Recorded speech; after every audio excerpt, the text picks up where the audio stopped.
ನಮಸ್ಕಾರ ವೀಕ್ಷಕರೆಲ್ಲರಿಗೂ ಮತ್ತೊಮ್ಮೆ ನಮ್ಮ ಚಾನಲ್ಗೆ ಸ್ವಾಗತ.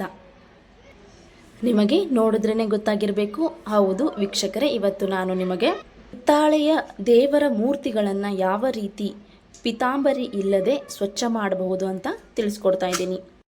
ಇಲ್ಲಿ ನಾನು ಯಾವುದೇ ಕೆಮಿಕಲ್ ಇರುವಂತಹ ಪಿತಾಂಬರಿ ಆಗಲಿ ಅಥವಾ ಲಿಕ್ವಿಡ್ ಆಗಲಿ ಏನೂ ಯೂಸ್ ಮಾಡ್ತಾ ಇಲ್ಲ. ನ್ಯಾಚುರಲ್ ಆಗಿಯೇ ಮನೆಯಲ್ಲಿ ಸಿಗುವಂತಹ ವಸ್ತುಗಳನ್ನು ಉಪಯೋಗಿಸ್ಬಿಟ್ಟು ನಾನು ಹಿತ್ತಾಳೆಯ ದೇವರುಗಳನ್ನು ಯಾವ ಥರ ಕ್ಲೀನ್ ಮಾಡಬಹುದು ಅಂತ ತಿಳಿಸ್ಕೊಡ್ತಾ ಇದ್ದೀನಿ. ಈ ವಿಧಾನವನ್ನು ಅನುಸರಿಸಿದ್ರೆ ದೇವರು ಬೇಗ ಸ್ವಚ್ಛ ಆಗುತ್ತೆ. ಇನ್ನು ನಿಮ್ಮ ಕೈಗಳು ಕೂಡ ಯಾವುದೇ ರೀತಿ ಹಾಳಾಗೋದಿಲ್ಲ. ತುಂಬ ನ್ಯಾಚುರಲ್ ಆಗಿದೆ ಇದು ಪ್ರೋಸೆಸ್ಸು. ಏನೂ ಖರ್ಚಿಲ್ಲದೆ, ಜಾಸ್ತಿ ಕಷ್ಟನೇ ಇಲ್ಲದೆ ನೀವು ದೇವರುಗಳನ್ನು ಸ್ವಚ್ಛ ಮಾಡ್ಕೊಳ್ಬಹುದು. ತುಂಬ ಹಳೆಯದಾದ ವಿಧಾನ, ಜೊತೆಗೆ ಅಷ್ಟೇ ಪವರ್ಫುಲ್ ಇರುವಂತಹ ವಿಧಾನ ಇದಾಗಿದೆ. ಬನ್ನಿ ಯಾವ ರೀತಿ ದೇವರ ಮೂರ್ತಿಗಳನ್ನ ಸ್ವಚ್ಛ ಮಾಡ್ಕೊಳ್ಬಹುದು ಅಂತ ತಿಳಿಸ್ಕೊಡ್ತೀನಿ. ಈ ಥರ ಸೈಜ್ ಇರುವಂತಹ ಒಂದು ವಾಟಿನ ತಗೊಳ್ಳಿ. 2 ಸ್ಪೂನ್ ಆಗುವಷ್ಟು ಕಡಲೆ ಹಿಟ್ಟನ್ನು ತಗೊಳ್ಬೇಕು. ಇದಕ್ಕೆ 2 ಸ್ಪೂನ್ ಆಗುವಷ್ಟು ಮೊಸರನ್ನ ತಗೊಂಡಿದ್ದೀನಿ. ಇದು ನೋಡಿ, ಮೊಸರು ತುಂಬ ಸ್ವಲ್ಪ ಹುಳಿಯಾಗಿರುವಂತಹ ಮೊಸರು ಬೇಕು. ಅಂದರೆ 3-4 ದಿವಸ ಇಟ್ಟಿದ್ದು ಮೊಸರು ಕೂಡ ನಡೆಯುತ್ತೆ. 3-4 ದಿವಸದಿಂದ ಉಳಿದಿರುವಂತಹ ಮೊಸರು ಕೂಡ ನಡೆಯುತ್ತೆ. ತುಂಬ ಹುಳಿ ಅಂಶ ಇರುವಂತಹ ಮೊಸರೇ ಬೇಕು ಇದಕ್ಕೆ.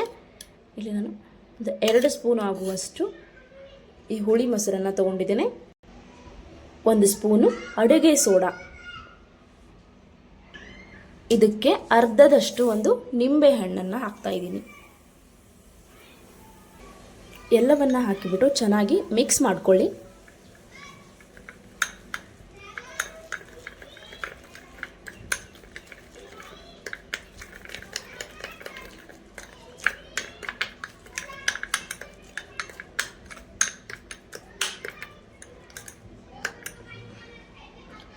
ನಾವೇನು ನಿಂಬೆ ಹಣ್ಣನ್ನು ಹಿಂಡ್ಕೊಂಡ್ಬಿಟ್ಟು ಬಿಸಾಕಿದ್ದೆ ಅಲ್ವಾ, ಇದನ್ನೇ ತೊಗೊಂಡ್ಬಿಟ್ಟು ಇವಾಗ ನಾವು ದೇವರ ಮೂರ್ತಿಗಳನ್ನು ಉಜ್ಜಬೇಕಾಗತ್ತೆ.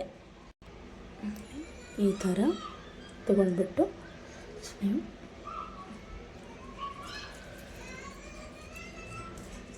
ಈ ಥರ ಹಚ್ಚಿಬಿಟ್ಟು ಒಂದು ಸ್ವಲ್ಪ 10 ನಿಮಿಷದವರೆಗೂ ನೀವು ಇದೇ ಥರ ಬಿಟ್ಬಿಡ್ಬೇಕಾಗತ್ತೆ. ಬೇಗ ತೊಳಿಬೇಡಿ. 10 ನಿಮಿಷ ಇದನ್ನು ಹಚ್ಚಿಬಿಟ್ಟು ಬಿಟ್ಬಿಡಿ. ಅದು 10 ನಿಮಿಷ ಆದ ನಂತರ ನೀವು ತೊಳಿಬೇಕಾಗತ್ತೆ.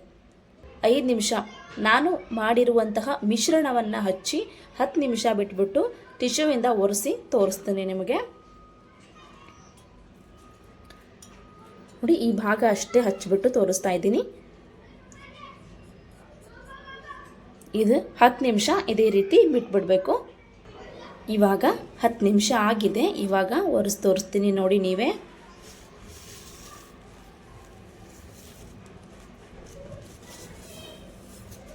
ನೋಡಿ, ಜಾಸ್ತಿ ಉಜ್ಜೋ ಅವಶ್ಯಕತೆ ಏನಿಲ್ಲ. ಒಂದು ಸ್ವಲ್ಪ ರಬ್ ಮಾಡಿದ್ರೆ ಸಾಕು, ಎಲ್ಲವೂ ನೀಟಾಗಿ ಹೋಗುತ್ತೆ. ನೋಡಿ, ನಾನು ಇಷ್ಟೇ ಭಾಗ ಹಚ್ಚಿರೋದು.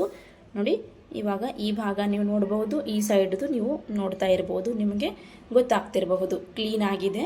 ನೋಡಿ, ಪೀತಾಂಬರಿನೇ ಬೇಕು ಅಂತ ಏನಿಲ್ಲ. ಪೀತಾಂಬರಿ ಮನೆಯಲ್ಲಿ ಇಲ್ದಿದ್ದಾಗನೂ ಕೂಡ ನೀವು ಈ ಥರ ವಸ್ತುಗಳನ್ನು ಉಪಯೋಗಿಸ್ಬಿಟ್ಟು ಹಿತ್ತಾಳೆ ಆಗಿರಬಹುದು, ತಾಮ್ರಗಳಾಗಿರಬಹುದು, ಆ ವಸ್ತುಗಳನ್ನು ಕ್ಲೀನ್ ಮಾಡ್ಕೊಳ್ಬಹುದು. ನೀವು ನೋಡಬಹುದು ವೀಕ್ಷಕರೇ. ಆಗಲೇ ನೀವು ದೇವರು ನೋಡಿ ಎಷ್ಟು ಕಪ್ಪಾಗಿದ್ದು ನೋಡಬಹುದು. ನೀವು ನೋಡಬಹುದು ಮುಂಚೆ ಯಾವ ಥರ ಈ ವಿಗ್ರಹಗಳಿದ್ದು ಇವಾಗ ಯಾವ ಥರ ಆಗಿದೆ ಅಂತ. ನಾನು ಯಾವುದೇ ಇಲ್ಲಿ ಪೀತಾಂಬರಿ ನೋಡಿ ಎಷ್ಟು ಚೆನ್ನಾಗಿ ಕ್ಲೀನಾಗಿ ಬಂದಿದೆ. ಜಾಸ್ತಿ ಉಜ್ಜೋ ಅಂಥ ಅವಶ್ಯಕತೆಯೂ ಇಲ್ಲ. ಹಚ್ಚಿಬಿಟ್ಟು ಒಂದು 10 ನಿಮಿಷ ಬಿಟ್ಟರೆ ಸಾಕು, ತಾನಾಗೆ ಕ್ಲೀನ್ ಆಗುತ್ತೆ. ನಂತರ ನೀವು ನೀರಿನಿಂದ ತೊಳಿಬಹುದು.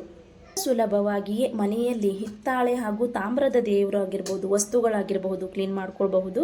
ನೋಡಿ, ಇದರಿಂದ ನನ್ನ ಕೈ ಕೂಡ ಯಾವುದೇ ಕಪ್ಪಾಗಿಲ್ಲ, ಏನೂ ಇಲ್ಲ. ಪೀತಾಂಬರಿಯಿಂದ ನಾವು ಉಜ್ಜೋವಾಗ ಕೈ ಕಪ್ಪಾಗುತ್ತೆ, ನೀವು ನೋಡಿರಬಹುದು. ಆದರೆ ನಾನು ಏನು ಮನೆಯಲ್ಲೇ ಮಾಡಿ ತೋರಿಸಿದ್ದೇನಲ್ವ ಈ ಪೇಸ್ಟ್, ಇದರಿಂದ ಯಾವುದೇ ರೀತಿ ಕೈ ಕೂಡ ಕಪ್ಪಾಗೋದಿಲ್ಲ. ಏನೋ ಸೈಡ್ ಇಫೆಕ್ಟಿಗೂ ಕೂಡ ಇರೋದಿಲ್ಲ. ಕೈಯಿಂದ ಮುಟ್ಟಿ ತೊಳೆದ್ರೇನು ಕೂಡ ಏನೂ ತೊಂದರೆ ಇಲ್ಲ. ನೋಡಿದ್ರಲ್ಲ ವೀಕ್ಷಕರೇ, ಈ ವಿಡಿಯೋ ನಿಮಗೆ ತುಂಬ ಉಪಯುಕ್ತವಾಗಿದೆ ಅಂತ ಉಪಯುಕ್ತವಾಗಿದೆ ಅಂತ ಭಾವಿಸಿದ್ದೇನೆ. ಈ ವಿಡಿಯೋ ನಿಮಗೆ ಇಷ್ಟ ಆಗಿದ್ದಲ್ಲಿ ನಮ್ಮ ಚಾನಲ್ಗೆ ಲೈಕ್ ಮತ್ತು ಸಬ್ಸ್ಕ್ರೈಬ್ ಮಾಡೋದನ್ನು ಮರಿಬೇಡಿ. ಜೊತೆಗೆ ಬೆಲ್ ಐಕನ್ನು ಕೂಡ ಪ್ರೆಸ್ ಮಾಡಿ, ಯಾಕಂದರೆ ನಾವು ನೀಡುವಂತಹ ಅದ್ಭುತವಾದಂತಹ ವಿಡಿಯೋಗಳು ನಿಮ್ಮವರೆಗೂ ತಲುಪುತ್ತವೆ. ಇದೇ ತರಹ ಇನ್ನೊಂದು ಉಪಯುಕ್ತವಾದ ವಿಡಿಯೋದೊಂದಿಗೆ ಸಿಗುತ್ತೇನೆ. ಅಲ್ಲಿಯವರೆಗೂ ನಮಸ್ಕಾರ. ಎಲ್ಲರಿಗೂ ಒಳ್ಳೆಯದಾಗಲಿ.